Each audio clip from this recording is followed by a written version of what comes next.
జగిత్యాలలో జరుగుతున్నటువంటి బహిరంగ సభకు పెద్దలు మా పార్టీ అధ్యక్షులు కేసీఆర్ గారు విచ్చేస్తా ఉన్నారు. పెద్ద ఎత్తున ఈ సభ విజయవంతం కాబోతా ఉంది. ఇవాళ మేము ఇక్కడ సభ పెట్టినాం కాబట్టి, జీవన్ రెడ్డి గారు పార్టీలో చేరుతున్నారు కాబట్టి పోటీ సభగా డైవర్షన్ టాక్టిక్స్ లో భాగంగా రేవంత్ రెడ్డి గారు మేడిగడ్డ దగ్గర ఏదో సభ పెట్టిర్రు. ఇప్పుడు కాళేశ్వరం ప్రాజెక్టు మొన్నట కూలేశ్వరం అని మాట్లాడిన రేవంత్ రెడ్డి ఇవాళ అనివార్యంగా మేడిగడ్డను రిపేర్ చేస్తాం, రైతాంగానికి నీళ్ళు ఇస్తామని చెప్పి మాట్లాడుతున్నారు. ఖచ్చితంగా డెఫినెట్ ఇది మా విజయం. ఇవాళ ఈ సభ ద్వారా వాళ్ళ 420 హామీలు, 6 గ్యారంటీలు, వివిధ డిక్లరేషన్లలో వాళ్ళు చెప్పినటువంటి మాటలన్నీ నిలబెట్టుకునే విధంగా గట్టిగా బీఆర్ఎస్ పార్టీ మాట్లాడుతుంది. భవిష్యత్తులో పోరాటం చేస్తుంది. కాంగ్రెస్ ప్రభుత్వం మెడల్ వంచి తెలంగాణ ప్రజలకు వాళ్ళు ఇచ్చినటువంటి హామీలు నిలబెట్టుకునేదాకా కాంగ్రెస్ ప్రభుత్వం మీద బీఆర్ఎస్ పార్టీ పోరాటం చేస్తుంది. జీవన్ రెడ్డి గారిది ఐరన్ లెగ్ అయితే మరి పిసిసి ప్రెసిడెంట్ ఆయన ఇంటికి ఎందుకు పోయిండు? మంత్రులంతా ఆయన ఇంటికి ఎందుకు పోయిండు? ఏఐసిసి నాయకులు ఆయనకు ఫోన్ చేసి ఆయనను ఆపే ప్రయత్నం ఎందుకు చేసిర్రు?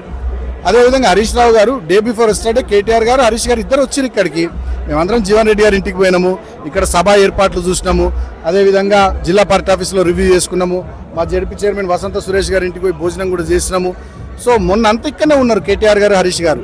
సో ఇవాళ పార్టీ ఆదేశాల అనుసారం మా కేసీఆర్ గారు ఆదేశిస్తే వినోద్ గారు మాజీ ఎంపీ, వద్దిరాజు రవిచంద్ర గారు రాజ్యసభలో మా డిప్యూటీ ఫ్లోర్ లీడరు, అదేవిధంగా హరీష్ గారు ఢిల్లీకి పార్టీ పని నిమిత్తం పోయినారు తప్ప ఇంకోటి కాదు.